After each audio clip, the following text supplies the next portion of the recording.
Olá, sejam bem-vindos a mais um episódio do podcast Segredos dos Síndicos. Não é qualquer episódio, é a terceira temporada em ação.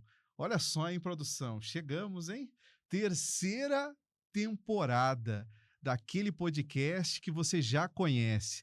Traz sempre coisas práticas, coisas do dia a dia para você aplicar na sua vida de sindicatura, na sua vida condominial. E hoje a gente trouxe um convidado muito especial. Ele não é síndico, mas vai trazer muita luz para muito problema que quem está aí na vida condominial tem. Na hora de emitir a nota, na hora de abrir uma empresa, o que eu faço com o imposto, com a taxa? Hoje todas essas suas questões terão uma resposta, mas você já conhece meu jeito.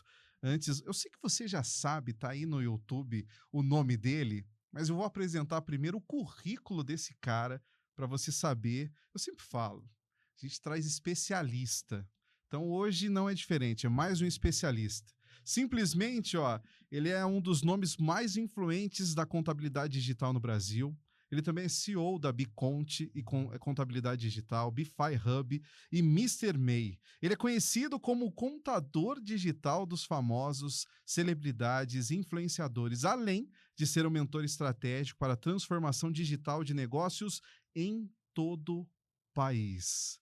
Recebam com muito carinho Elton Horvati. Elton, obrigado pela tua presença. Hoje é um dia muito especial aqui para mim. Cara, eu estou honrado aqui em abrir essa temporada, né? E principalmente em te rever, né? A gente já se conhece há alguns anos, né? Já tivemos a experiência de estudarmos juntos, né? Há 12 anos atrás, né? Numa outra época, parece outra vida, né?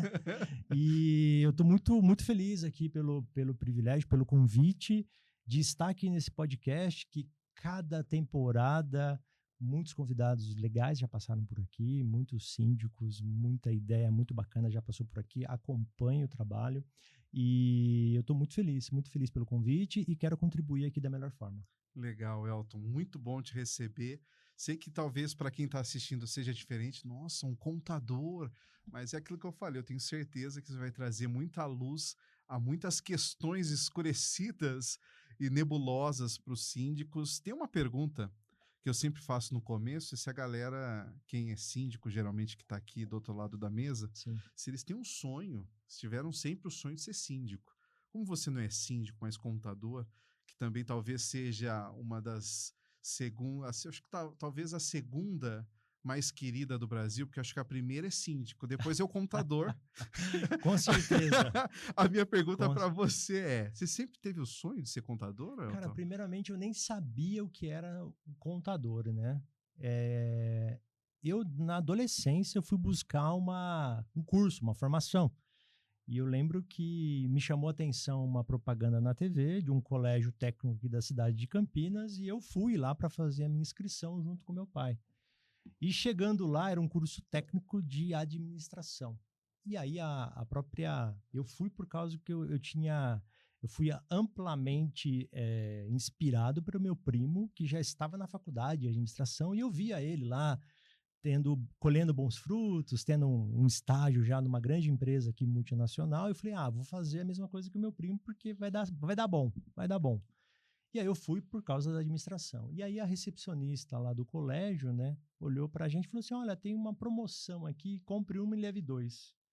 Você compre o curso de administração, se inscreve aqui na administração e ganha o de contabilidade. Aí eu falei, vai, né? É de graça. E aí, cara, eu confesso que me apaixonei pela contabilidade. Foi muito bom conhecer ali a teoria de Henry Ford, aquela parte mais teórica da administração. Não desmereço, né? Porque eu acho que todo mundo, no fundo, é um administrador, né? Porque Kotler, não tem o Kotler, o Henry Ford, a engenharia, quando começou ali dentro das fábricas, né? E para mim foi muito bom e eu acho que qualquer profissão você precisa desenvolver a habilidade de uma administração. Para mim foi muito útil. Mas aí me apaixonei pela contabilidade, me formei técnico em administração, técnico em contabilidade e depois fui fazer ali a a formação em graduação em contabilidade, mestrado, MBA, aí fui para contabilidade e não voltei mais. Por isso que eu falo, aí não era um sonho, mas aí me apaixonei pela contabilidade. Entendi.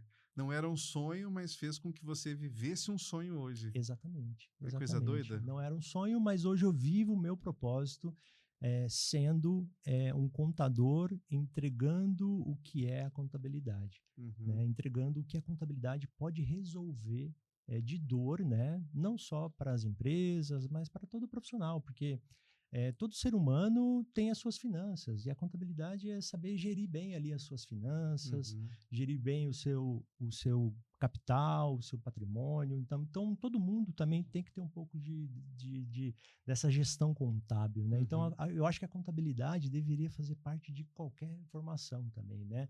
A contabilidade básica, sabe? Não é o financeiro, mas a contabilidade básica, sabe? De você contabilizar bem, corretamente ali as suas despesas, as suas receitas, o seu bem, o seu capital, se você tem empréstimo ou não, se você teve lucro ou não. O básico, acho que também faz parte de qualquer profissão, né? Com então, certeza. Hoje, eu acho que eu vivo o meu sonho e acho que vivo o meu propósito. Que legal, Elton, que legal. E você já agradeceu essa moça que te ofereceu essa Rapaz, promoção? olha, esses Agradece dias, agora. eu não sei, eu nem lembro o nome dela, mas você aí que me ofereceu esse compre um, me leve dois. Você salvou minha vida. Salvou minha vida. Eu tinha 16 anos, hoje eu já passei dos 40, né? Então, agradeço muito por me abrir essa possibilidade, né? Doideira, de né, também ter tido a possibilidade de me apaixonar pelo mundo. Que baita promoção essa. Que promoção foi essa? E eu lembro que o curso era 1 ano e meio, se eu fosse fazer só administração, e se eu fizesse os dois, eu ia fazer em 2 anos. Tipo assim, então em 1 ano eu fazia administração e mais 1 ano eu fazia contabilidade. Eu falei, caramba. Tá lindo. Maravilhoso. Então em 2 anos eu tenho 2 técnicos e foi maravilhoso. Eu tenho lá eu tenho até hoje o meu diploma lá, né? A formação, meu certificado dos 2 técnicos que eu tive desse ano aí.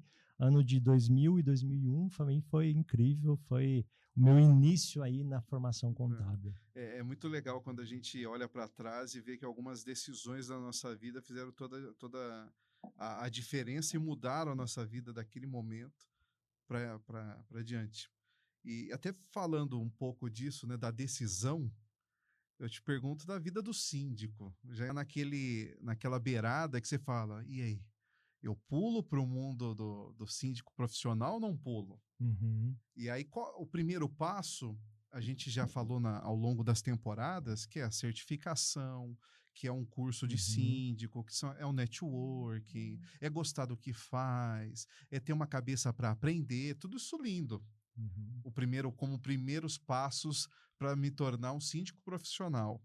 Mas e a parte fiscal? E a parte de abrir empresa? Aí eu te pergunto, qual que é o primeiro passo para quem quer se tornar um síndico profissional, pensando nessa parte fiscal, essa parte toda tributarista e tudo mais, e se o síndico profissional pode ser considerado também uma empresa, se ele é uma empresa? Show. Cara, pergunta maravilhosa, maravilhosa. Antes de responder, me permita só tirar um pouco do preconceito existente sobre um contador?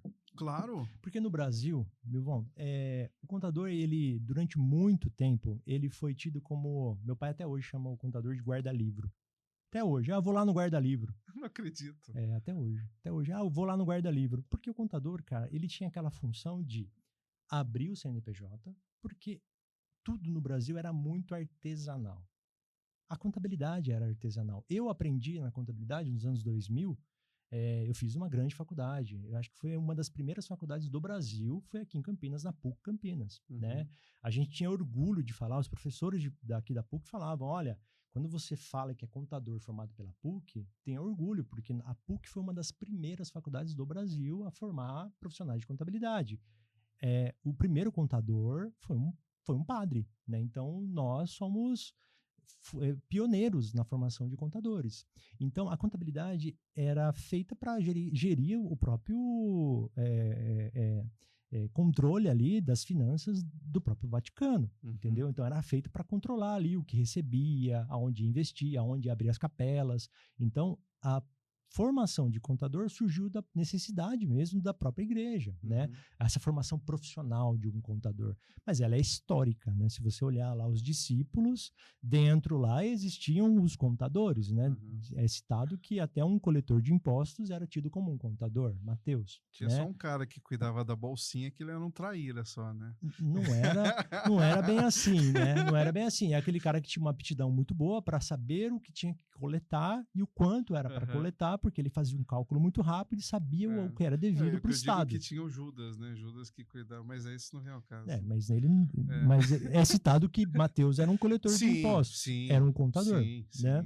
Então, a função de contador no Brasil, durante muitos anos, era tido como aquele cara que eu tinha que procurar ele para poder fazer a abertura da minha empresa, que era um saco. No Brasil, para abrir uma empresa, demoravam dias, quiçá meses. Então, o contador já era aquele cara chato que vai me pedir um monte de documentos e que vai me ficar lá toda hora me pedindo um monte de coisa, e depois que eu abrir, ele vai pedir todo mês um monte de documento para depois me enviar guias para eu pagar. É o cara que quando aparece no WhatsApp a gente já Exato, você fala assim, caramba, deu alguma coisa ruim. Então ninguém olha para o contador, ainda existe esse preconceito existente de gerações vindo falando assim, puta, contador nunca é bom, né? Você já imagina a figura do contador como uma coisa ruim. Eu quero tirar esse preconceito existente agora e ressignificar isso. O contador que hoje, a forma como eu atuo e outros colegas atuam, o contador hoje da forma digital, como a gente atua, até a gente vai ensinar isso, é aquele cara que não só abre o CNPJ, mas ele vai estar acompanhando o profissional durante toda a evolução dele na carreira, né? Então, abrir o CNPJ, sim, faz parte da missão do contador ainda, enviar as guias de impostos ainda faz parte, fazer a parte de fiscal, folha, contábil ainda faz parte, porém, a figura do contador hoje é muito mais estratégica para apoiar o crescimento empresarial do empresário. Né? Então, de que forma? Ajudando ele a ter decisões melhores com o financeiro, controles de estoque, decisões com questões fiscais, decisões de saber se é melhor ele tomar uma decisão de importar ou não.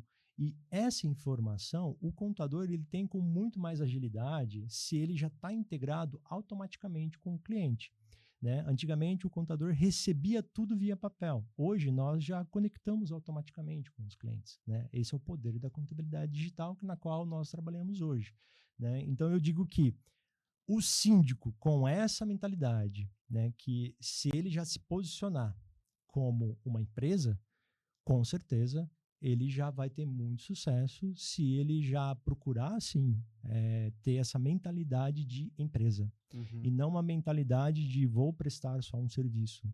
Né? Se ele pensar como uma empresa, ele tem um mercado absurdamente grande e próspero para que ele possa oferecer os seus serviços de forma muito estratégica, principalmente se ele tiver parceiros, né, que estejam também com essa mentalidade conectada, com soluções. Hoje em dia existem diversas soluções onde ele consegue gerir de uma forma muito mais automatizada, com recursos tecnológicos, e ele consegue fazer isso otimizando o seu tempo e gerando muito mais valor para o condomínio e para os moradores. Né? Então, se ele tiver essa mentalidade de gestão estratégica de negócios, ele não é só um CNPJ, mas ele é, sim, uma empresa que pode, sim, escalar o seu negócio, ter mais colaboradores por debaixo dele, fazendo o atendimento ali dos seus clientes. Então, duas coisas que eu já captei aqui. Primeira coisa que o síndico tem que entender, que o contador é um facilitador. Exato. E a segunda é ter essa mentalidade, sim, eu sou uma empresa. Exato. Eu sou uma empresa, e com essa mentalidade de eu sou uma empresa, saber entender que quando você se posiciona como uma empresa, tirar um pouco do preconceito existente até, também eu vou usar muito essa palavra. Eu sei que no Brasil a gente tem essa questão com imposto, a gente paga muito imposto e não sei o quê, porque às vezes é muito ruim. Cara, não é verdade.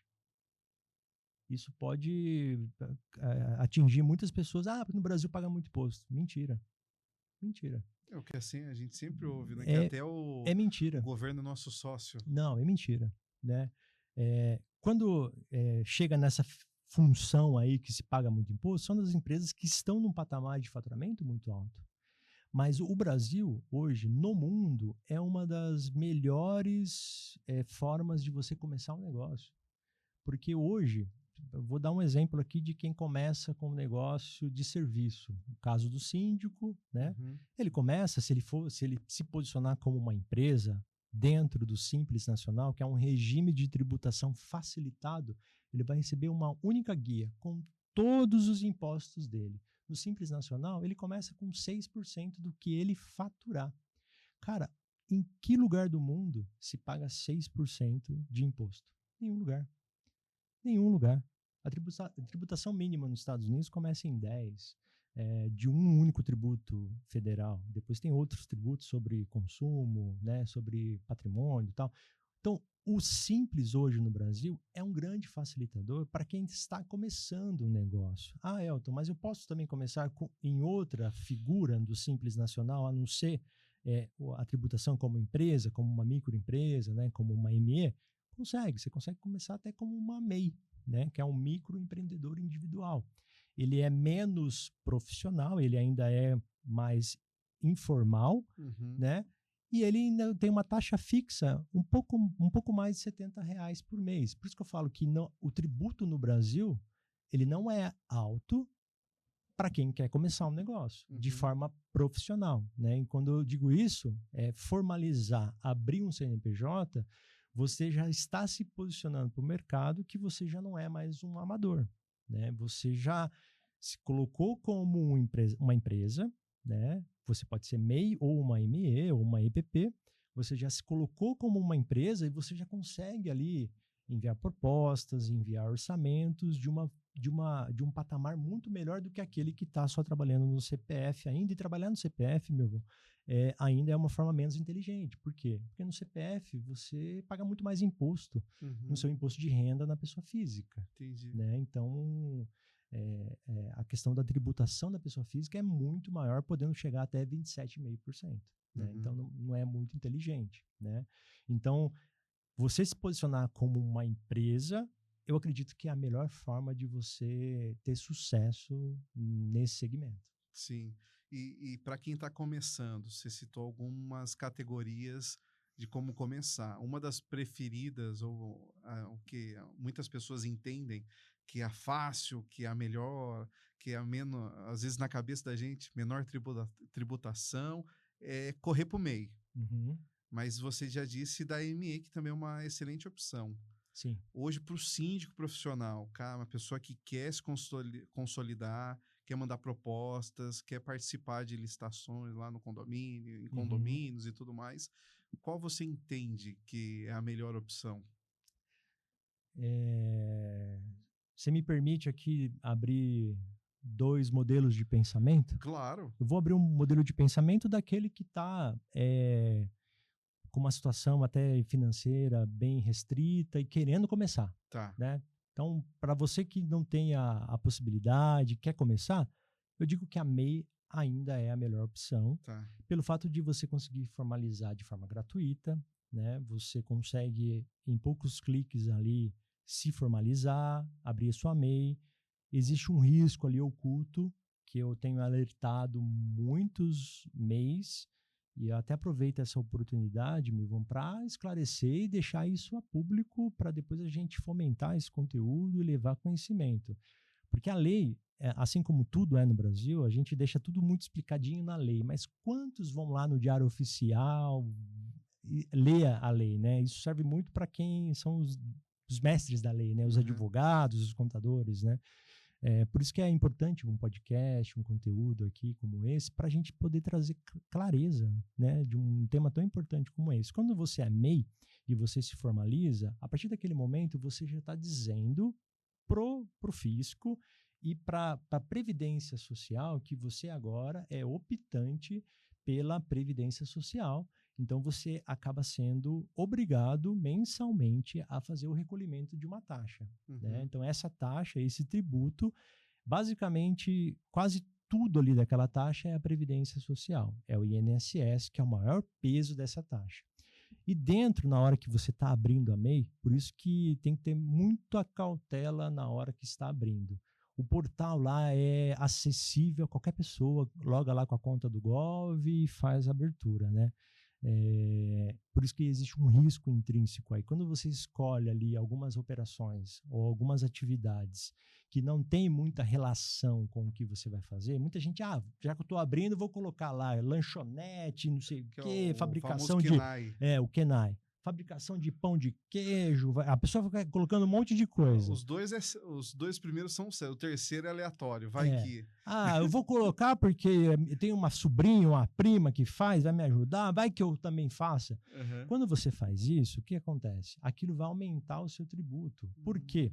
Porque ali, se você escolhe só KENAI de serviço, você vai ter o seu INSS mais um tributo de serviço para a prefeitura. Se você escolhe ali também um KENAI, o KENAI significa Código de Natureza Econômica, tá? Então, Código de Natureza, Atividade Econômica. Quando você escolhe também um KENAI ali de produto, além de pagar o INSS, que é o maior peso ali de contribuição, você ainda paga o ISS de serviço para a prefeitura e você ainda paga o ICMS de produto. Então, a tarifa ali pode ir de 70 até 73, alguma coisa, 74. Então, porque você escolheu outros KENAIs, né? Então, por isso que o DAS do MEI ele pode variar do mínimo para quem escolhe só serviço ou só produto, para quem escolhe os dois, para quem escolhe serviço e produto, né? Então, por isso que existe uma ciladinha ali. Tanto que na nossa empresa, na Mr. MEI, no nosso site, a gente oferece abertura gratuita para MEI, para não ter esse risco. Você entra lá, clica, preenche os dados, os nossos especialistas vão e olha, você vai fazer isso mesmo? Para que você não corra o risco de pagar um tributo a mais de uma atividade que você nem vai atuar. Mas é R$5 a mais. Legal, é R$5 a mais, mas você não está atuando nessa atividade. Não faz sentido você recolher sobre uma atividade que você não está recolhendo, tá? Outro ponto importante então, a facilidade de abertura da MEI é super recomendado para você começar já a operar. E por que abrir a MEI?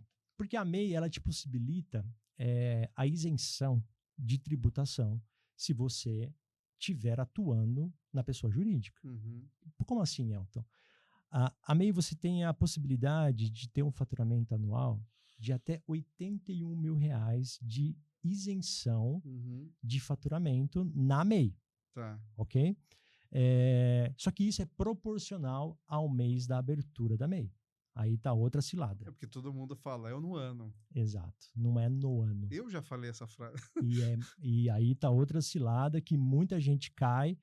E aí acontece uma questão que é o fato de ter o desenquadramento, né? Que ela estoura o limite, que é desses R$81 mil proporcionais no ano, e ela é desenquadrada da MEI, ela já vira uma ME. Ela já vai automaticamente para a ME, sem ela é ainda penalizada desde o momento da abertura. Então, ela tem que faturar até 6.750 mensais, tá? A partir do momento que ela abriu. Então, nós estamos agora aqui estamos no mês de agosto, não sei quando que vai para o ar esse episódio, mas se for agora em agosto, então agosto, setembro, outubro, novembro, dezembro. Então, é proporcional a esses meses. O que passou, eu não posso considerar no cálculo. Tá? Então, MEI. Abriu a MEI, então é a partir do mês que você abriu, é o tanto que você pode faturar nesse período. Você não pode estourar esse limite. Elton, e se eu estourar? Se você estourar, existe dentro da lei lá também um aviso que você precisa comunicar à Receita e desenquadrar. Você tem que sair da MEI e você é obrigado a ir para ME. Então, você não tem que ficar na MEI para sempre. Eu digo que quando você abre uma empresa, o MEI é um estado. É como o meu filho, a minha filhinha que tem 5 anos. Ela não vai ficar com 5 anos para sempre. Verdade. Ela sabe que ela tem 5 anos hoje, mas é um processo, né? O MEI ele foi criado para você testar o seu negócio. você evoluir. Por isso que ele até te permite ter um funcionário. Você pode contratar um funcionário na sua MEI para que você teste e cresça. E a partir do momento que você cresça, você desenquadre, que você saia. O MEI não é uma permanência eterna. É o né? começo. É o começo. O que eu vejo muita gente acha que tem que ficar na MEI para sempre porque paga menos imposto. Isso é muito errado, é uma mentalidade medíocre para quem não quer crescer e prosperar. Então, o MEI é o começo para quem está ali começando, startando o negócio. Mas você tem que ter a visão de que eu vou começar porque é barato e rápido, mas com a visão de querer sair dela rápido para que você cresça e prospere o seu negócio. Porque enquanto você ficar na MEI, eu vou ser duro aqui agora, você não vai prosperar. Porque ela vai te limitar você prosperar. Porque é impossível alguém que seja próspero ganhando até R$81 mil no ano. É impossível, tá?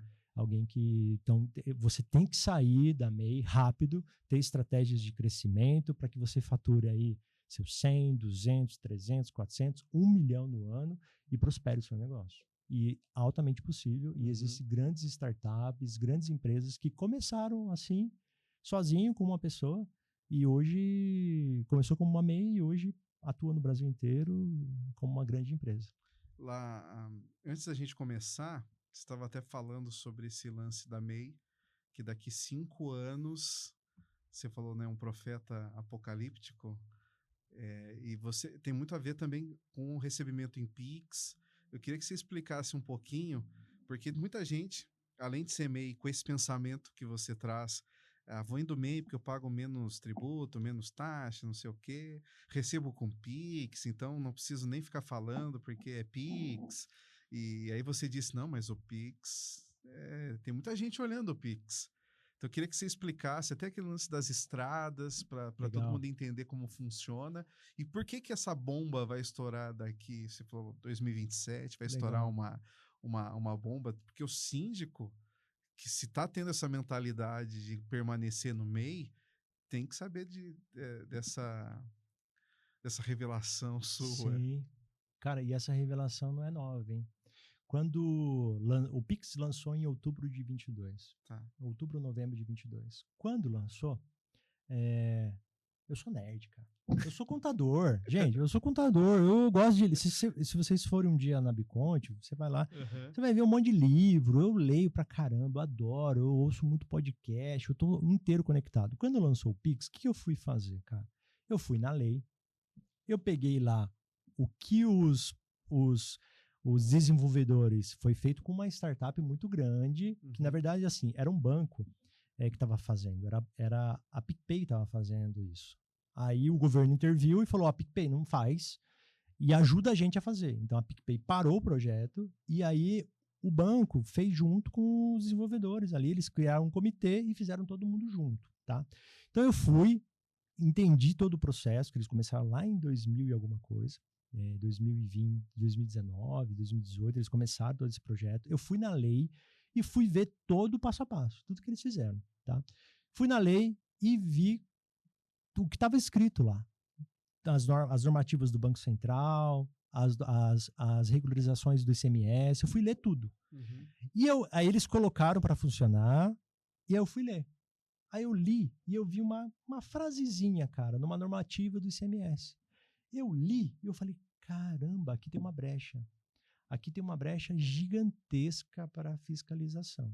Quando eu li, eu liguei para um amigo meu, que é de um jornal aqui de Campinas, e falei para ele, cara, vai acontecer isso. Ele falou, mano, vamos publicar isso no jornal agora. Tá no jornal, vou te pegar.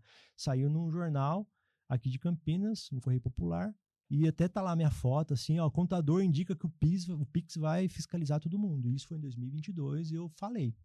Eu falei em 2022, quando lançou, eu falei.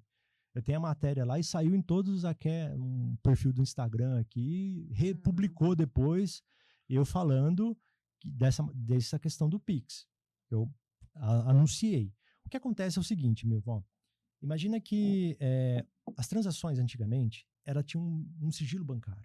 Então, quando um juiz, alguém precisava informar alguma questão, a Receita, ela só tinha as informações das pessoas através de declarações. Então, Você anualmente tinha que declarar o seu imposto de renda e as empresas tinham que declarar também para que a Receita tivesse a informação, tá?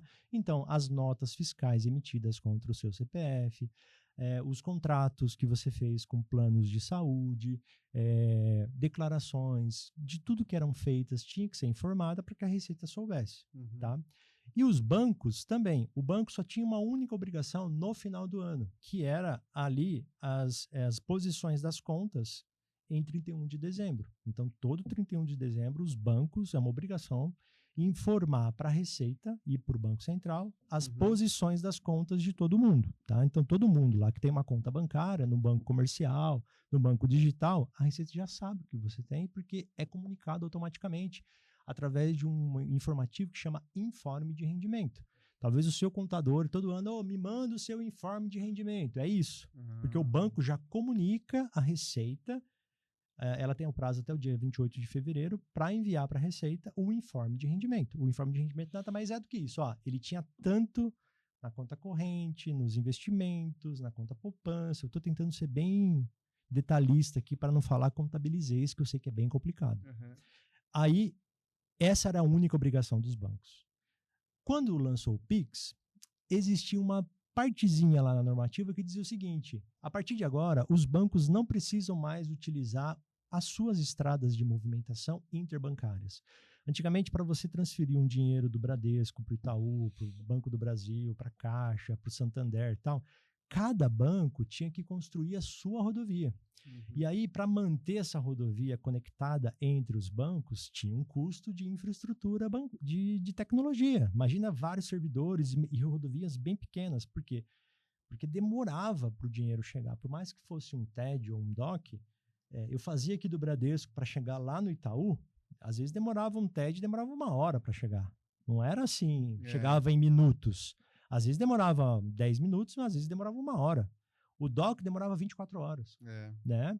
Então, a estrada era custosa e era uma estrada que era mantida pelos próprios bancos privados ou públicos. Né? Quando lançou o Pix, o Banco Central fala o seguinte: vocês não precisam mais usar a estrada de vocês. Desativem a estrada de vocês, porque agora eu não quero que vocês tenham mais esse custo. Por quê? Porque agora nós criamos uma baita tecnologia que vai ser zero, não vai custar nada. E vocês vão poder utilizar essa estrada aqui, que ela tem várias faixas, de forma gratuita. E é nossa aqui, a gente vai desenvolver, vai dar toda a manutenção, e vocês vão usar. Os bancos olharam aquilo e falaram: nossa, é incrível, então a gente pode desativar, não vai ter mais esse custo, tal, maravilhoso. E os nossos clientes ainda não vão pagar mais nada, maravilhoso. Todo mundo ficou muito feliz, desativou tudo e começou a usar o Pix como uma única opção. Hoje, quem usa TED? Quem usa DOC? Ninguém usa. A forma de transferir dinheiro é o Pix. Né? E o Pix, ele é a forma, o mecanismo de tratar o dinheiro digital. Então, eles lançaram primeiro o mecanismo para que agora, em 25, lance a espécie, que é o dinheiro digital. Então, o dinheiro que a gente conhece hoje, o papel que a gente vai lá na caixa tirar, ele vai deixar de existir. Ele tem data e hora para terminar. Então, primeiro eu lanço o mecanismo para que as pessoas comecem a utilizar o mecanismo e depois eu tiro a espécie e agora, tá vendo? Você não precisa mais sacar, porque agora você já sabe como usar o mecanismo. Então, agora, esse dinheiro só tem digital, beleza? Então, você vai ter o mecanismo, você já percebeu que você não precisa mais sacar dinheiro. Então, essa foi uma estratégia também do governo para que toda a transação fosse feita pela essa rodovia gigantesca de custo e manutenção do próprio governo. Quando isso acontece, já está sendo transitada pela rodovia do Banco Central. E tudo que passa ali, tem uma normativa informando que tudo que passa ali está sendo fiscalizado pelos governos estaduais. E tudo que está sendo fiscalizado pode ter retroatividade de fiscalização por 5 anos.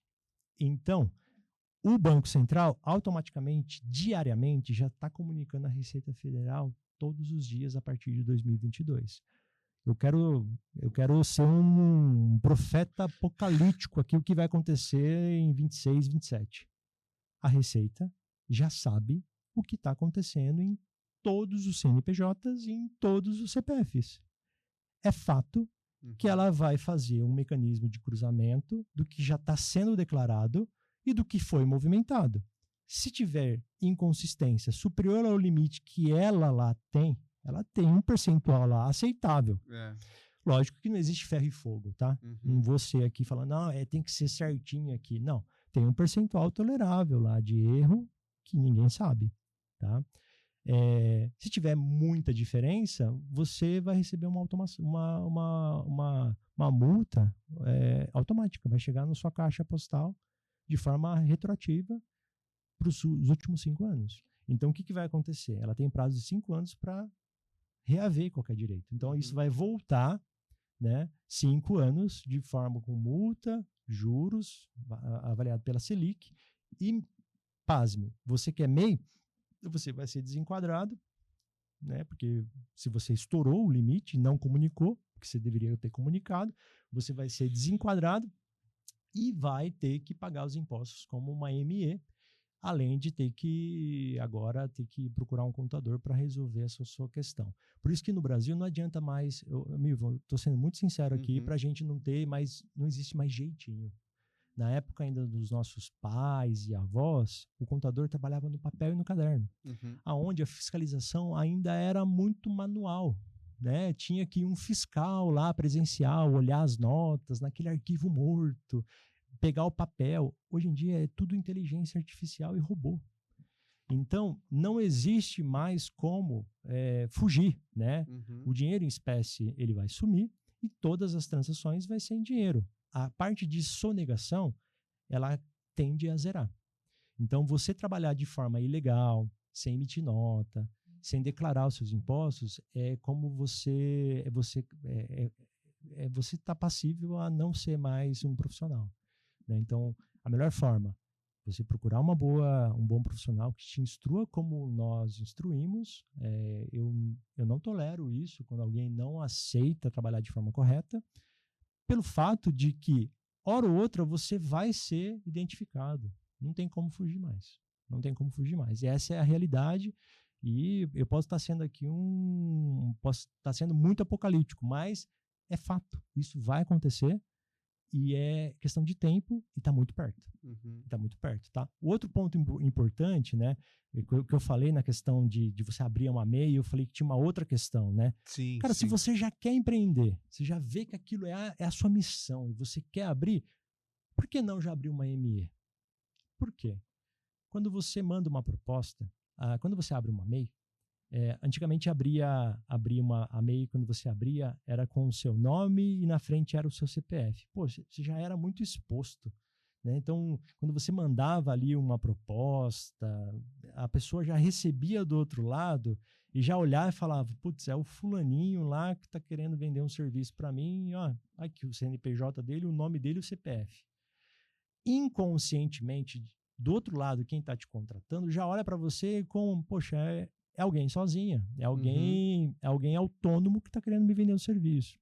E por mais que você ainda seja um autônomo, sozinho, que está começando ali o seu negócio, na raça, na fé, na força, na coragem, mas se você abre uma ME, você tem a livre opção de escolher uma razão social que você desejar.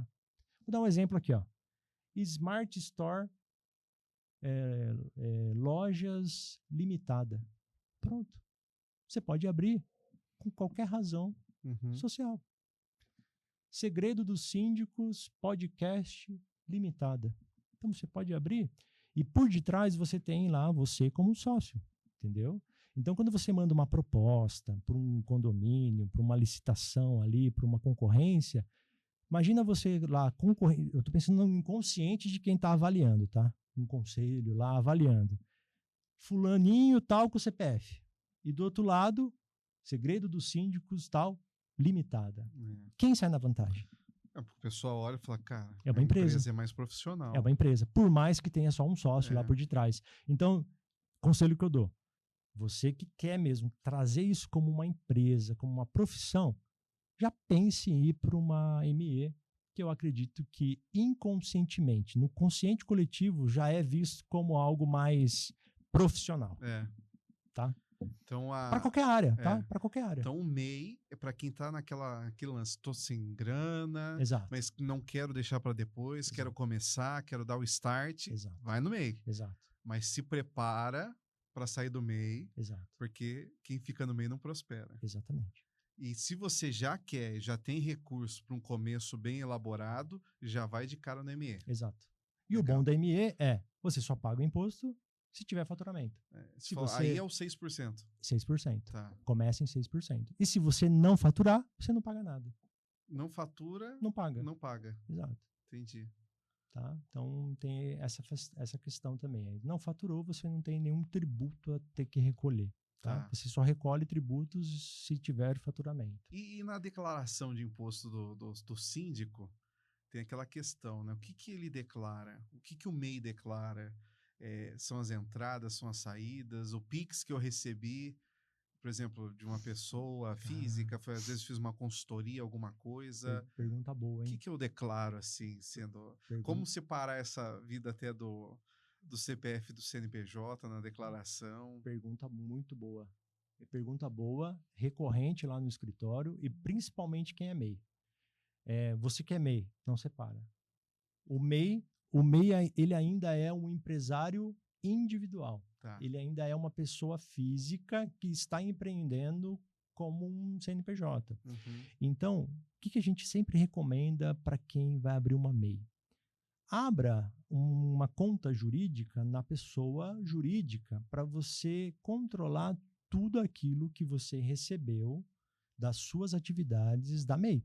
Tá. Então, eu fiz um serviço lá com a minha MEI, direcione tudo aquilo que você receber na sua conta jurídica. Para quê? Para facilitar a sua contabilidade ali.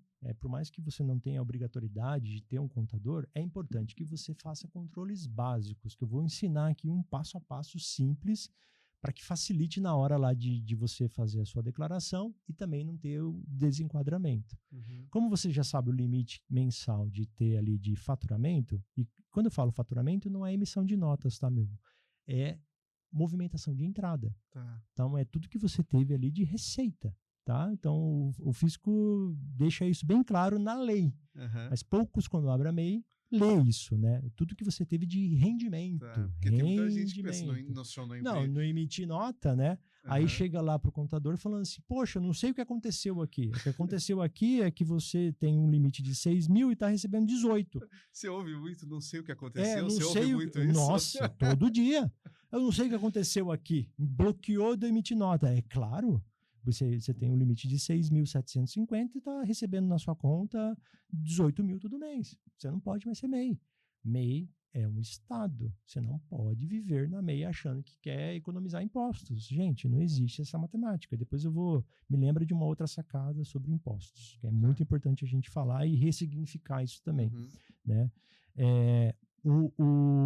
A contabilidade básica para todo MEI é separar, então, o que ele teve de rendimento, né, e de pagamentos da MEI. Então, abra uma conta PJ, tá? Eu posso até deixar um link aqui para você. Nós temos uma parceria com um banco digital que fica em São Paulo, na Paulista, que é muito bom, é o Banco Cora. Você abre lá sua conta em questão de minutos, você abre, ela já é finalizada na hora, você emite boleto, PIX, tudo de forma gratuita. Você consegue gerenciar ali boletos recorrentes para o seu cliente. Você cria uma única vez lá, ele fica todo mês lá gerando boleto recorrente. Ele tem até um emissor de nota automático dentro do banco. Maravilhoso, é um banco maravilhoso, né? É o banco que a gente tem uma parceria já faz 4 anos. Isso é de graça? De graça, né? Então ele tem a função de emitir nota, é uma mensalidade que você paga lá dentro, tá, né? Mas o boleto recorrente é de graça, boletos são de graças. A gente recomenda até para administradoras de condomínio. Por quê? Em vez de cobrar dos seus moradores a taxa de boleto, coloca um banco digital para fazer isso. Quando nós também administramos alguns condomínios, porque nós somos um hub, né? Então é a Biconte e a Bify Hub. A Bify Hub tem várias empresas. A Bicert, a Biconde, que presta serviço para condomínio, a B-Brands, que faz registro de marcas. Então, eu trabalho com vários segmentos dentro da Bify. Então, na Biconde, eu não dou opção. Eu falo, ó, quando eu vou administrar, eu falo, gente, eu quero economizar o máximo para os moradores. Não aceito pagar R$3, R$4 para só receber um boleto. Uhum. Hoje, todos os nossos administração é R$0, porque eu uso bancos digitais para fazer a gestão. Não faz sentido, né? Então, isso que a gente indica para que ele tenha uma conta pessoa jurídica. Outro ponto importante é que ele controle bem ali dentro da conta, tudo que entrou, tudo que saiu. Se ele controlar bem na conta, já é um grande, né? Ele pode exportar dali, jogar para uma planilhinha de Excel, tal, é excelente. Porém, a movimentação dele na pessoa física também conta dentro do cálculo. Então, se ele está recebendo alguma coisa lá, avulsa dentro da pessoa física, vai somar junto do que ele recebeu. Ah, eu fiz um avulso aqui, caiu no meu CPF. Não sei o que aconteceu. Não sei o que aconteceu. Ah, eu fiz aqui um bem bolado aqui, vendi um negócio e caiu aqui. Opa, da onde que veio isso? Todo rendimento tem que ser declarado. Uhum. Né? Se você é funcionário, já tem lá descontos automaticamente na folha de pagamento. Mas quando você recebe um serviço prestado autônomo, você deveria declarar também. Tá. Então, CPF e CNPJ, você tem que ter um mínimo controle ali de tudo que você recebeu. Eu recomendo fazer isso, nem que seja um controle simples. Ó, tudo que entrou no mês e tudo que saiu no mês. Pode ser somado. Já vai ser uma maravilha, entrada e saída. Entrada e saída, ó, entrou tanto, saiu tanto. E tenha isso de janeiro a dezembro, para que no final do mês você possa pegar isso e fazer a sua declaração do MEI, que você tem que fazer até o dia 31 de maio, tá? E até o dia 31 de maio também, nos últimos anos tem sido até o dia 31 de maio, a sua declaração do imposto de renda. MEI precisa declarar? Precisa. Ah, mas eu não me enquadrei nos 28 mil e pouco. Amigo, não interessa, você é MEI, você é um empresário, você tem que declarar a sua imposto de renda, porque você tem que pegar a parte que é tributada e não tributada dentro do seu imposto de renda. Ah, então quer dizer que eu deveria estar pagando imposto na pessoa física? Sim. Então, tem uma parte lá do seu faturamento como MEI que é isento. E tem uma outra parte que você deveria estar pagando imposto e muitos não estão fazendo errado a declaração de imposto de renda. E é pauta para outro podcast que vai também ser retroativo nos últimos anos aí, que muitos MEIs estão fazendo errado o imposto de renda. Por quê? Porque o MEI ele entra dentro de uma tributação presumida. Então, se ele é um MEI de serviço, ele tem que presumir ali 32% de lucro e, em cima disso, ele deveria calcular os impostos e declarar dentro do imposto de renda dele da pessoa física. Entendi. E ninguém faz isso. Por quê? Porque eles falam que não precisa de contador. Mas o não precisa de contador até o momento de dar uma dor de cabeça. Por isso que chega muito no escritório mês com comunicação de impostos devido e a gente tem que depois resolver, né? Então, isso aí é pauta para um outro momento, mas, MEI, toma muito cuidado e, no mínimo, controle muito bem tudo que você ganha e tudo que você gasta. Entendi. Tá?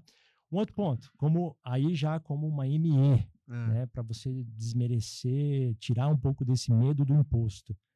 Um fato, quando você faz a sua formação de preço ou quando você está ali enviando a sua proposta, quando você já sabe a tributação, é uma tributação fixa. Lógico que ela tem uma escadinha ali, conforme você vai crescendo, seu tributo vai crescendo também, porque no Brasil, querendo ou não, existe uma certa justiça para tentar compensar o seu nível de faturamento. Tá? Começa em 6, mas depois vai crescendo conforme o faturamento. Se aumenta, vai aumentando. 6, 7, 8, tal, vai crescendo. Tá? Mas, basicamente, você faturando ali até R$180 mil, você está em 6. Tá?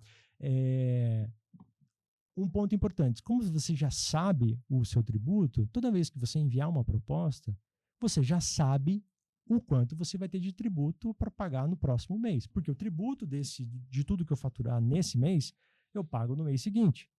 Então, ó, conceito e mudança de mentalidade.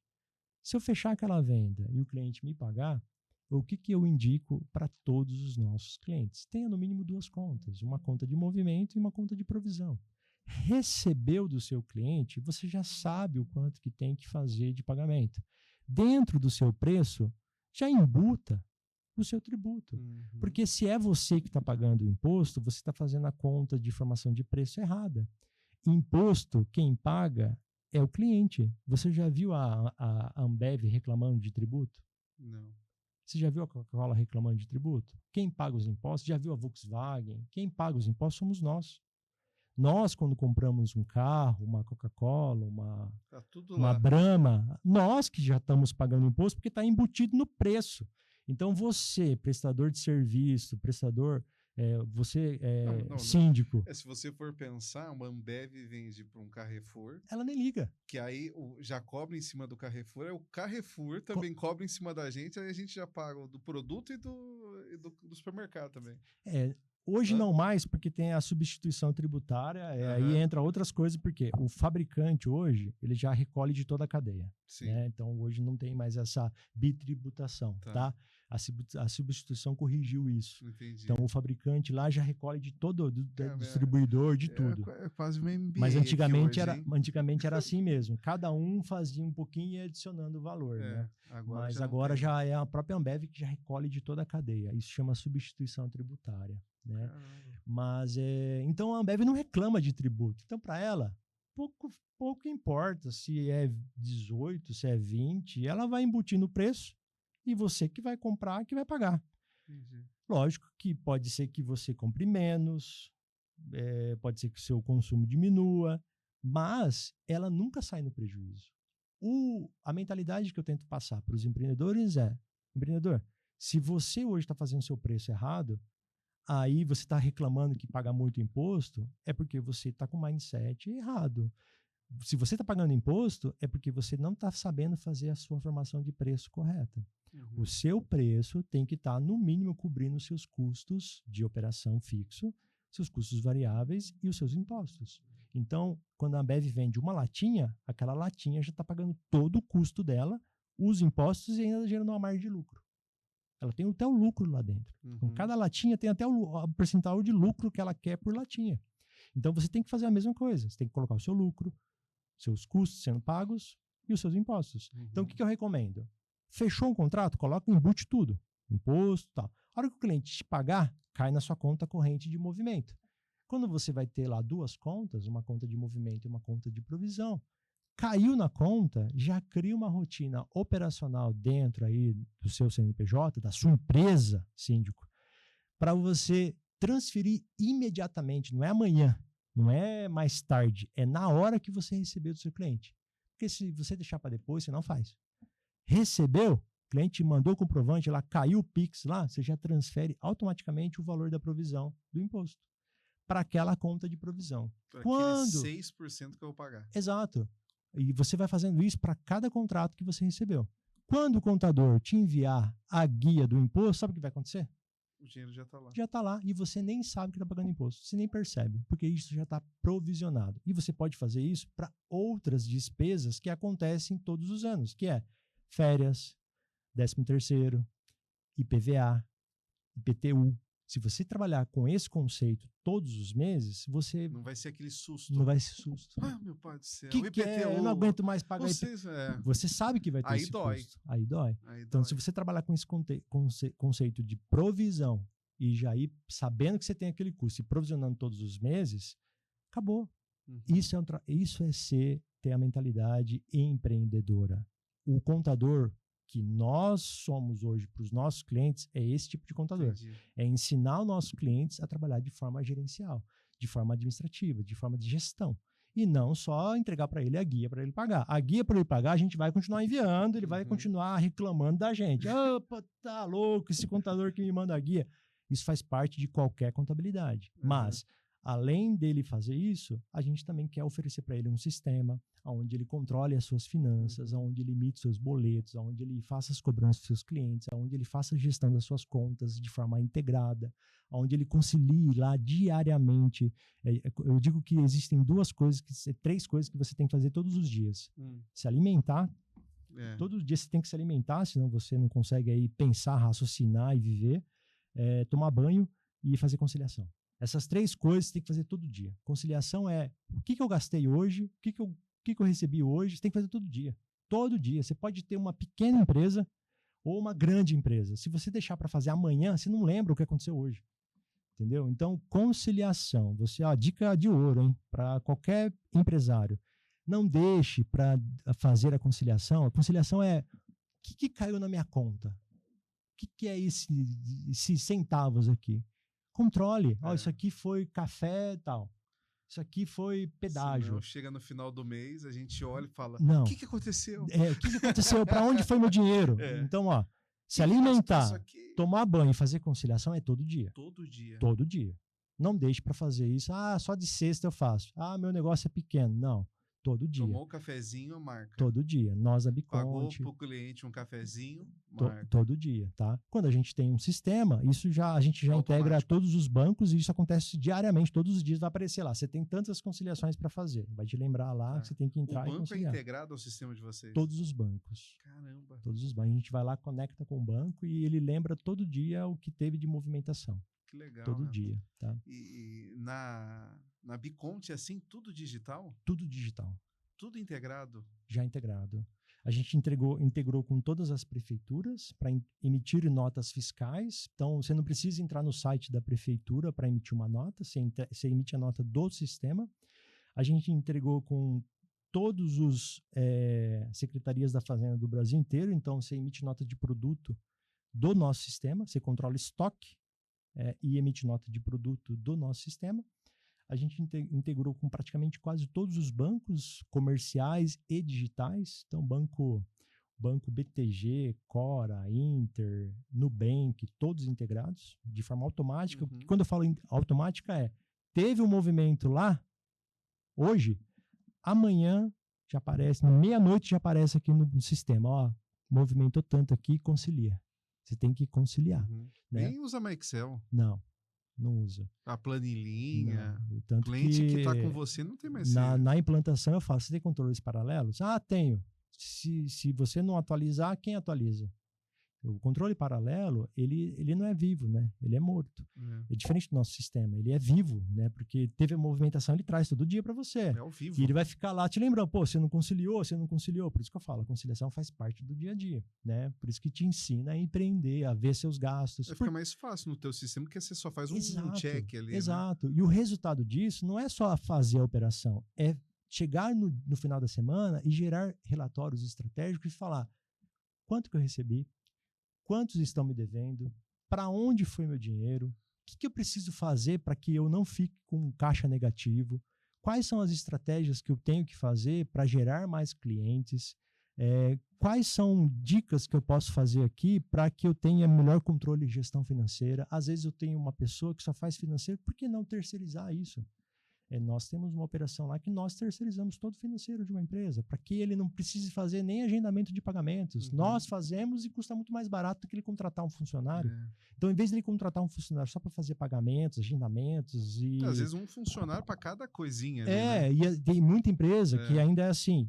Às vezes nós temos um trabalho muito mais profissional, entregamos um serviço muito mais barato, e a gente faz todo esse trabalho para ele, de fazer os pagamentos. Nós chamamos isso de BPO financeiro. Então, nós fazemos também um BPO financeiro, entregamos no final da semana todo o relatório, para onde foi o dinheiro dele, quanto que ele recebeu, qual é a provisão de caixa da próxima semana, faz uma reunião, grava um vídeo e envia para ele de forma digital toda semana. Síndico só precisa abrir no celular ali, já tem todo o controle. E acompanhar. E isso é muito legal, porque a gente tem o aplicativo e também tudo em nuvem, né? Nada instalado no computador, nada. Então ele pode gerenciar isso no Brasil e em qualquer lugar do mundo, né? E o lado interessante que é tudo numa única plataforma. Não existe controles paralelos. Eu estou conectado e sem jeitinhos. É uma plataforma única, né? E o mais legal é que dentro dessa mesma plataforma, além de ter todos os bancos paralelos, aí os bancos comerciais, existe um próprio banco da plataforma. Então, a plataforma também, nossa, é um banco digital. Então, ativando o banco da plataforma, nem a conciliação de recebimento você precisa fazer. Então, o cliente pagou, ele já baixa o título automático. Entendi. Você não precisa fazer conciliação de pagamentos. Então, ele já vai lá no Contas a Receber e já faz o pagamento automático. Então, olha o tanto de tempo... Já é a conta PJ do cliente. A conta PJ. Então, olha o tanto de tempo que você ganha fazendo conciliação. Sabe? Tem gente que vai lá no banco ainda, emite boleto, baixa boleto, manda KENAI, não sei o quê, volta do banco, não sei o quê, manda e-mail e tal. Emitir uma nota, emitir um boleto pela própria plataforma, ele já é um emissor de e-mails dentro. Então, ele emite e-mail, emite WhatsApp, emite SMS. Quando a gente pensou no modelo de contabilidade digital, é integrar além da contabilidade. Já dar para o cliente uma plataforma robusta para que ele faça uma boa gestão.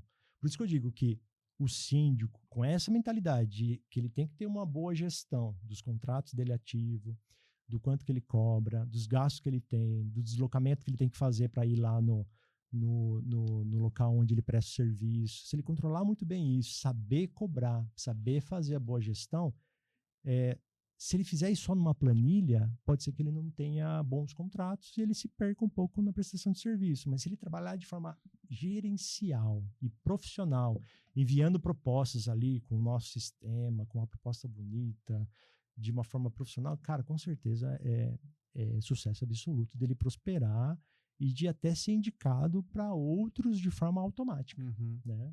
Pelo próprio profissionalismo dele, que é um diferencial hoje no mercado, né? A gente vê poucos agindo dessa forma, né? Poucos agindo dessa forma. Agora é legal assim que a gente vai ler a mini bio do convidado e aí você fala, nossa, olha que legal. Aí durante a entrevista a gente vê, faz sentido.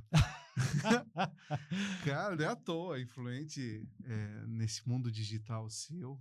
Cara, que bacana, que inovação, Elton, ter toda essa integração. Mas só para resumir, como é que eu cheguei nisso? Eu nunca trabalhei num escritório de contabilidade, né? Então, talvez seja um pouco disso, de ser um pouco disruptivo para isso. Fora da caixinha, né? Eu comecei minha carreira numa multinacional, né? Eu trabalhei numa multinacional francesa, aqui perto de Campinas, né? E eu fiquei lá 7 anos e depois eu fui para uma multinacional alemã do segmento automotivo. Então, durante 17 anos, eu fiquei em 2 grandes multinacionais exclusivas. Eu não tive muitas experiências na minha vida em outras empresas. Eu trabalhei na área de controladoria, como controller, né? Cheguei até o cargo de diretoria, mas eu trabalhei na área de controladoria. Então, a minha visão sempre foi estratégica, de gerar automação, digitalização. E, desde 2001, eu lembro do meu diretor me cobrando para ir para um cara de software para fazer uma automação no sistema. Isso em 2001. Né? Estamos em 2024 e agora estão falando de automação, digital. Eu já faço isso há muitos anos, né? Então, quando eu fui para a contabilidade, decidi empreender na contabilidade, eu não venho daquele conceito de me manda os documentos, XML, o PDF, entra no site da prefeitura. Por quê? Porque eu sei que dá para fazer de uma forma diferente. Então, eu fui buscar parceiros estratégicos que já estão no mundo da tecnologia. Não adianta o contador falar que desenvolveu um próprio sistema, que é besteira. O contador tem que estar muito conectado com os grandes players de sistema. Então, eu me conectei com um grande player de sistema, trouxe ele para o jogo, e falei, vamos junto. Então, hoje eu sou um sócio de um grande player de um sistema que ele traz junto comigo e eu ofereço a contabilidade em paralelo junto com esse grande player de sistema que hoje é o nosso... Eu fiz ele conectar com a minha solução. Então, eu peguei essa grande plataforma de sistema, conectei com a minha solução e eu consigo trabalhar de uma forma muito mais inteligente para os nossos clientes. Mas com essa mentalidade de empresário, de multinacional, que eu acho que eu fui um intraempreendedorismo quando eu era executivo, né? Então, eu fui forçado a criar estratégias de gestão, de crescimento empresarial. Então, durante 17 anos eu tive essa mentalidade, né? Tive uma carreira muito curta depois na Pacifício Celme, aqui na Macarrão Galo e Renata, aqui de Sumaré, mas também exerci um cargo muito importante lá dentro, na parte da diretoria financeira, que me deu também muitos insights legais, que me ajudou a entrar no mercado de contabilidade digital, porque foi dali que eu falei, opa, se uma grande empresa como essa tem essa dificuldade, os pequenos também têm. Então foi da Celme que me deu a minha ideia era só prestar consultoria, mas foi dali da Celme que me deu a ideia de abrir uma contabilidade digital. E isso bem no ano da pandemia aí que deu esse insight e começamos. Que legal, que história bacana, Elton. Tenho certeza que na hora que eu chegar naquele momento de falar teu contato, vai ter muito síndico aqui, igual aqui, ó. Não sei se você está assistindo de fato, prestando atenção, é MBA. E eu já anotei aqui, parece, mas você anotou insights? Não, eu anotei lições aqui, ó, de valores, de porcentagens. Você é um cara que conhece demais. E sabendo desse teu conhecimento, inclusive que você já tem clientes que são síndicos. Sim. Eu queria saber de você, assim, claro, não vai revelar nada dos teus clientes, mas eu queria entender, para que a galera compreenda também, quais são as principais dores na tua visão de um síndico, quando a gente fala do mundo da contabilidade, da vida fiscal do síndico, dentro assim, dos clientes que você atende, quais são as maiores dores, assim, as principais, que todo síndico tem que se atentar? Tá bom. Eu vou revelar sem falar nomes, porque é muito importante isso. A gente atende alguns, né? Cara, eu acho que eu vou falar do síndico, mas eu acho que isso serve até para outros profissionais. Hoje a principal dor é saber dividir muito bem o que é a sua... Porque ele não sabe dividir o que é da pessoa e o que é da profissão dele. Se ele tiver consciência do que é uma despesa da pessoa física e da empresa, da prestação do síndico, ali começa a mudança do negócio dele. Porque às vezes a pessoa custa caro, porque a pessoa carrega, né, o filho, não sei o que, o carro, a viagem do final de semana, tal, e aí ele olha para a empresa e fala, pô, eu ganho mal, eu ganho pouco, tal, e aí a pessoa sobrecarrega a empresa, né? Então o que eu digo que é a principal dor? Cara, separa a pessoa da empresa. Uhum. Olha o quanto que é a pessoa, faça uma contabilidade da pessoa e não deixa a pessoa... eu sei que é difícil falar isso, é muito complicado, porque isso envolve, acho que quase todos os profissionais que trabalham de uma forma mais autônoma, tá? Mas olha para a sua pessoa física, tenta relacionar quais são os seus principais gastos, aquilo que você consegue economizar, tirar, reduzir, né? E olha para a sua pessoa jurídica e vê as suas receitas. E ali você vai tentar encaixar o quanto que você precisa fazer de retirada. Então, tipo, não tira as coisas da sua empresa de forma aleatória, né? É uma dica muito importante. Então, atenção, se isso vai gerar um corte ou não, aqui começa o corte. Tenha um prolabore. Defina um prolabore. Se você já é uma empresa ou um MEI, defina um prolabore. Não tira qualquer coisa todo mês, porque isso vai destruir o seu negócio. Então, defina o quanto que a sua empresa vai te pagar de salário. E aí você vai crescendo na sua pessoa física conforme a sua empresa vai crescendo.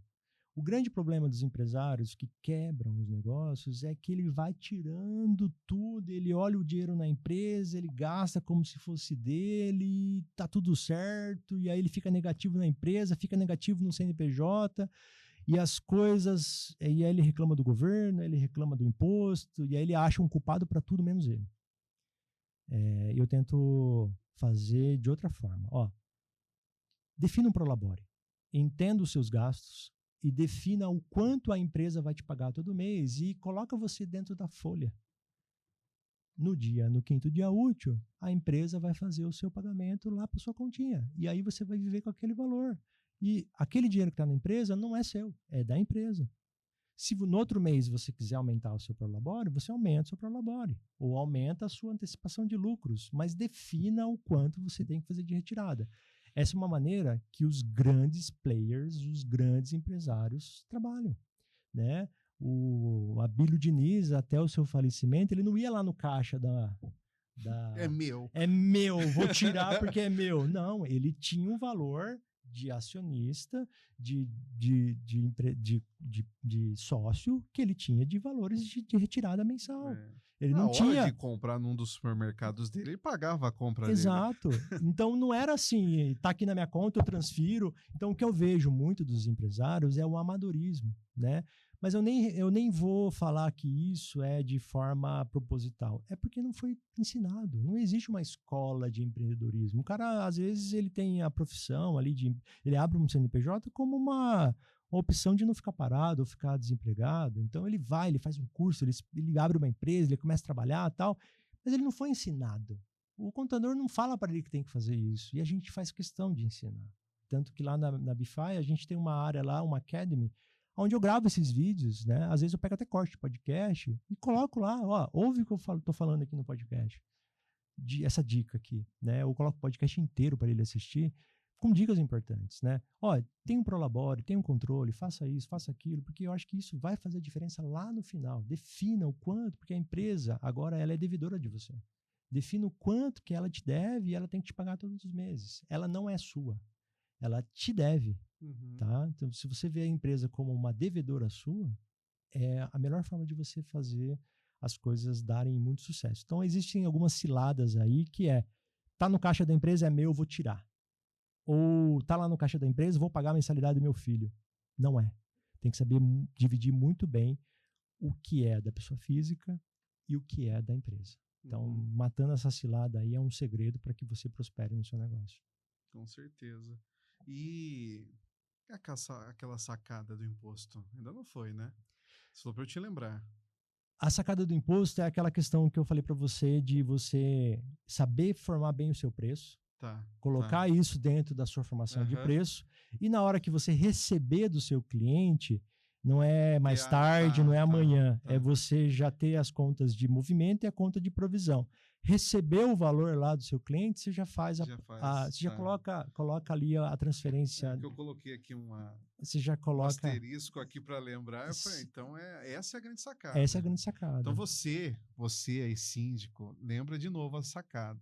Não deixa para pagar o imposto na última hora. Exato. Recebeu do cliente, já separa numa conta. Já separa a provisão para uma conta de provisionamento de todos os seus pagamentos. O imposto é uma parte delas, mas você pode fazer isso para tudo. Funcionário, contador, luz, IPVA, IPTU, tudo aquilo que você sabe que é um custo fixo que você tem, né? Você vai provisionando, tá? Tá, perfeito.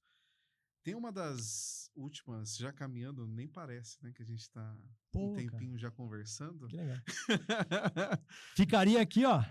Fácil. Eu nunca imaginei que eu teria tanto papo com o contador, viu? Por isso que eu já falo, não tenho medo de contador. Porque eu sou um contador meio diferente. O Elton é legal.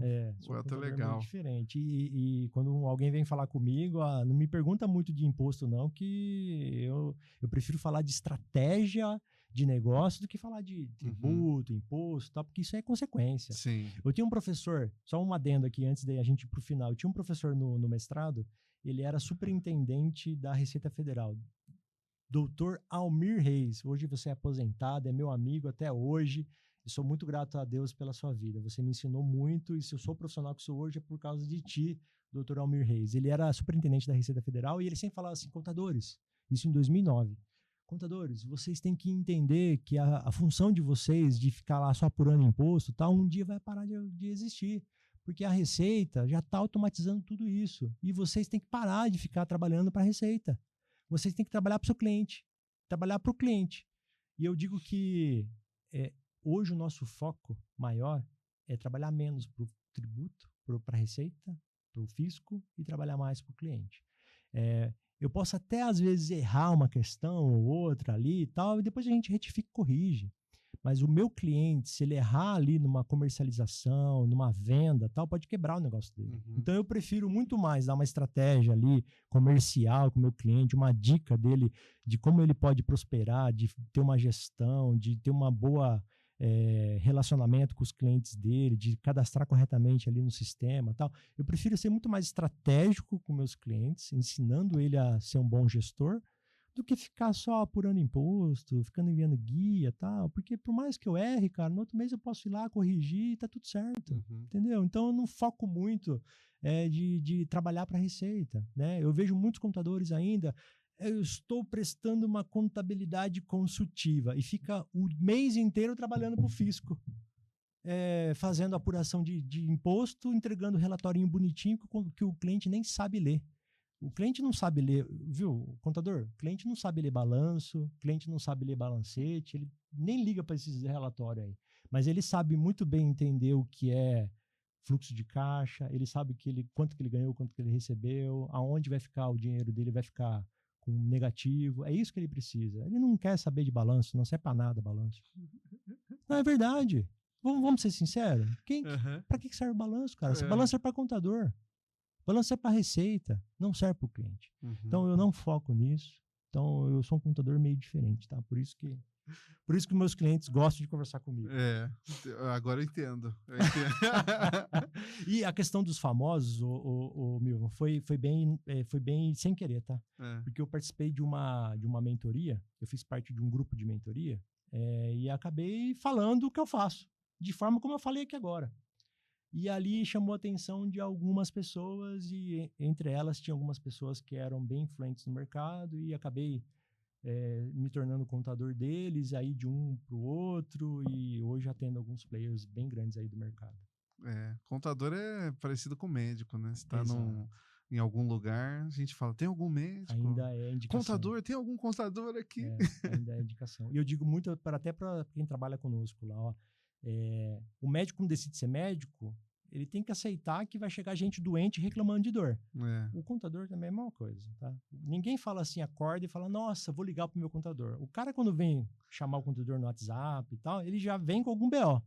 Então, já aviso lá quem trabalha conosco, ó, o cliente vai chegar puto ou com alguma dificuldade. A gente tem que ser sempre igual um médico no pronto-socorro.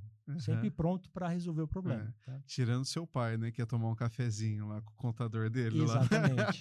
Que era um amigo de escola da infância, que ele tinha amizade.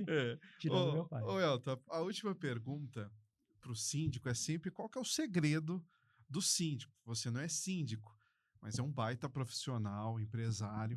Eu queria saber de você, qual que é o segredo do Elton que todo síndico, toda a nossa audiência tem que saber, precisa saber? Olha aqui, que pergunta bacana, hein? Pô, eu nunca revelei meu segredo pra ninguém, hein? Eu vou revelar aqui agora, hein? Vamos fazer um corte disso, hein? Cara, existe um segredo. Eu sei que existe muita retórica, né? Eu faço uma pergunta no nosso podcast. Nós temos um podcast, né? Que é o Bcast. Eu entrevisto alguns dos nossos clientes, alguns convidados especiais. Convido até a vocês acompanharem. Semanalmente a gente publica. E eu sempre faço uma pergunta do que move aquela pessoa, né? O que faz ela viver, por que ela faz o que faz, né? Então, isso gera algumas reflexões, né? E sempre sai algumas, o que me move é o amor, é a fé, é Deus, tal.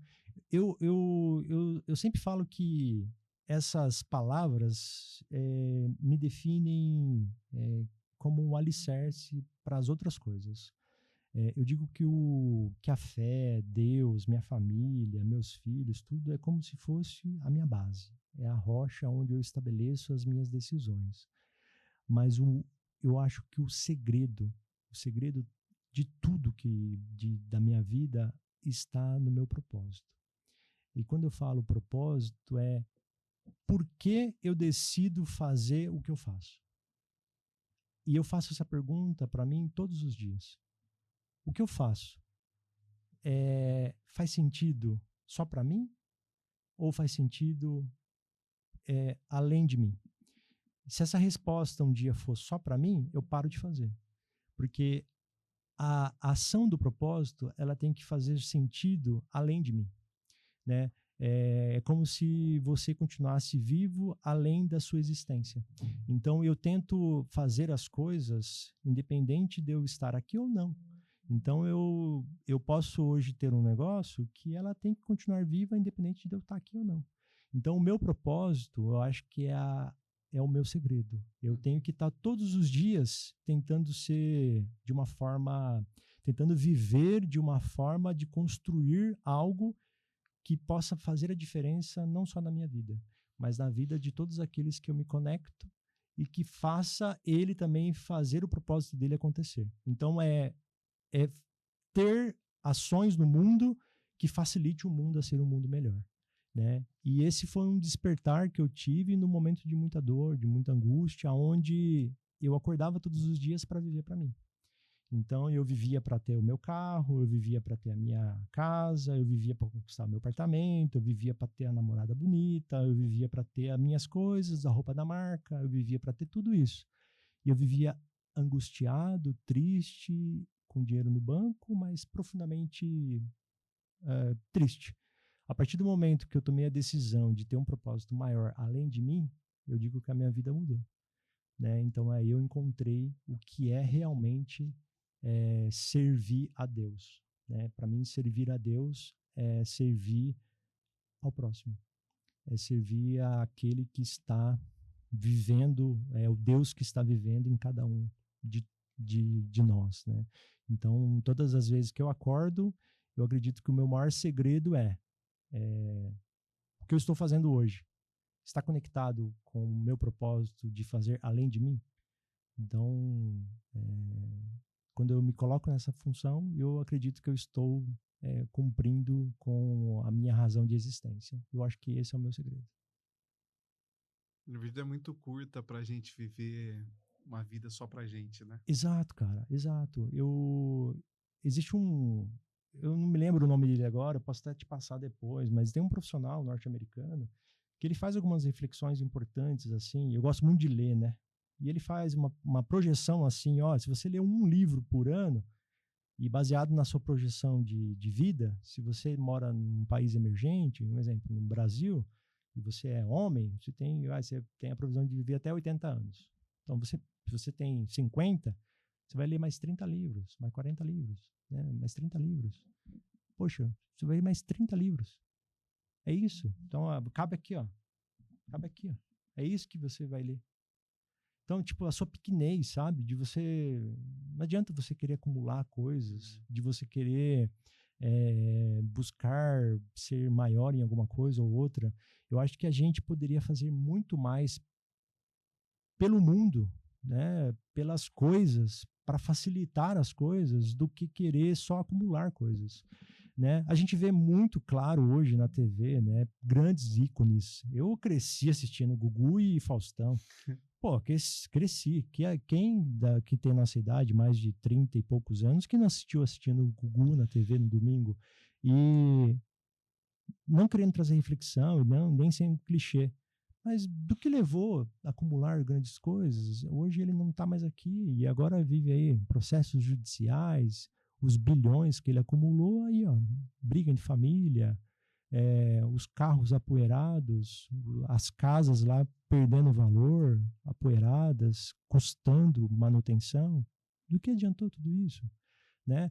Não tem nada de errado de você ter as coisas. O que tem de errado é de você não usar as coisas para fazer o seu propósito.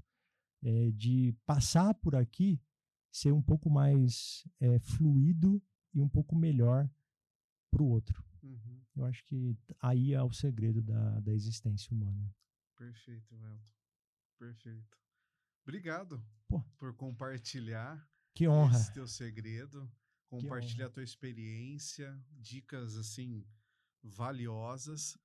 E eu acredito que a galera que está nos assistindo está curiosa para saber mais da tua solução da Bicont, da Bify, e saber como te encontra para tirar mais informações, para te seguir, para te acompanhar. Eu quero ouvir Bicast. Então fala um pouquinho aí. Legal. Olhando para essa câmera aqui, ó. Legal, bacana.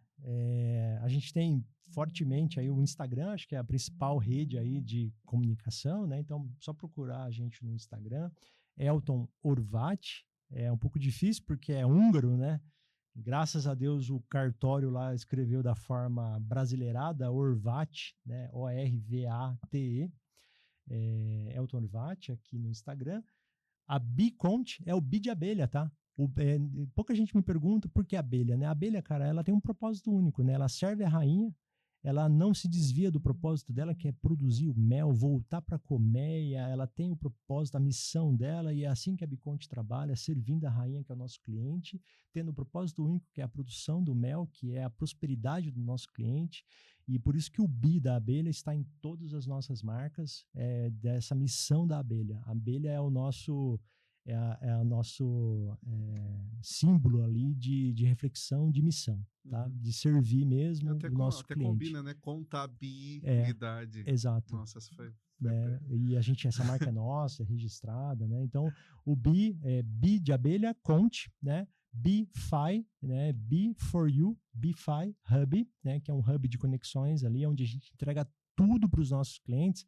Certificado digital, registro de marca, marketing digital, assessoria para condomínios, né, de administração de condomínios, assessoria jurídica, assessoria financeira e entre outros serviços que estão lá conectados, que só vai crescendo através de parceiros conectados.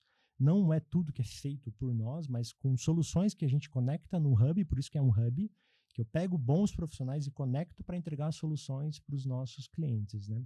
E a Mr. MEI, ou Mr. MEI, né? Que é o nosso serviço exclusivo para o MEI. Abertura 100% gratuita. E se você quiser ter um aplicativo, uma solução ali para emitir suas notas, gerenciar seus contratos, aí tem alguns planinhos ali bem baratinhos para que você tenha ali uma solução na palma da sua mão. Excelente. É isso. Excelente. Elton, obrigado novamente pela disponibilidade da tua agenda, pela tua generosidade de estar aqui compartilhando o teu conhecimento. Muito obrigado. Episódio super especial, não poderia ser outra pessoa melhor para abrir essa terceira temporada aqui do Segredo dos Síndicos.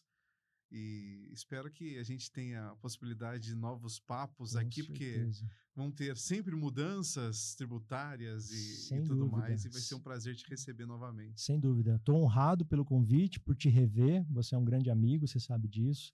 E já deixo o convite aqui, para que você também participe, você agora, né? Participe também do nosso podcast. Opa. Contando um pouquinho da sua história, como um host, como um grande treinador, como um grande palestrante, mentor, e também venha narrar um pouquinho aí de todo o seu conhecimento, né, para a nossa audiência. Então, já convite formal aqui, formalizado, para que você possa contar a sua história. Não posso negar.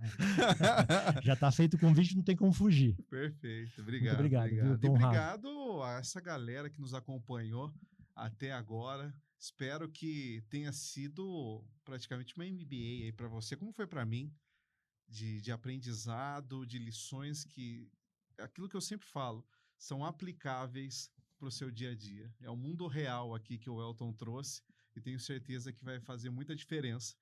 Fica ligado, porque foi só o primeiro episódio e já foi desse jeito, começando a terceira temporada. Vem muito mais por aí. A gente se vê no próximo episódio. Até mais, pessoal. Tchau, tchau. Tchau.